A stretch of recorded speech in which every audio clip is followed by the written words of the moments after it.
কেমন হতো যদি জুলাই পরবর্তী বাংলাদেশটা হতো চাঁদাবাজি মুক্ত একটি দেশ, আর সেই চাঁদাবাজি মুক্ত নতুন বাংলাদেশ গড়তে আমরা প্রত্যেকেই হতাম পাহারাদার। এখন থেকে অন্যায়ের বিরুদ্ধে প্রতিবাদ হবে সহজ, নিরাপদ আর কার্যকর। এবার সেটা সম্ভব করবে ডিজিটাল পাহারাদার অ্যাপ। আসুন দেখে আসি অ্যাপটি কিভাবে কাজ করবে। প্লে স্টোর বা অ্যাপ স্টোর থেকে ডিজিটাল পাহারাদার অ্যাপটি ডাউনলোড করুন। আপনার ফোন নাম্বার দিয়ে রেজিস্ট্রেশন করুন। 6 সংখ্যার গোপন পিনটি সেট করুন। কোন ধরনের অভিযোগ দিতে চান তা সিলেক্ট করুন।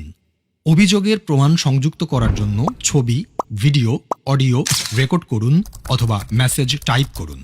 অভিযোগটি পূর্বে রেকর্ড করা থাকলে ছবি, ভিডিও, অডিও আপলোড করুন। আমি উপরের শর্তাবলী পড়েছি, এই লেখাটিতে টিক মার্ক দিন, তারপর জমা দিন বাটনে ক্লিক করুন। অভিযোগের 24 ঘন্টার ভেতরে দ্রুততম সময়ে ব্যবস্থা গ্রহণ করা হবে। আপনার অভিযোগটির অগ্রগতি অ্যাপটির মাধ্যমে ট্র্যাক করতে পারবেন। অভিযোগটির সর্বশেষ তথ্য আপনাকে SMS এর মাধ্যমে জানানো হবে।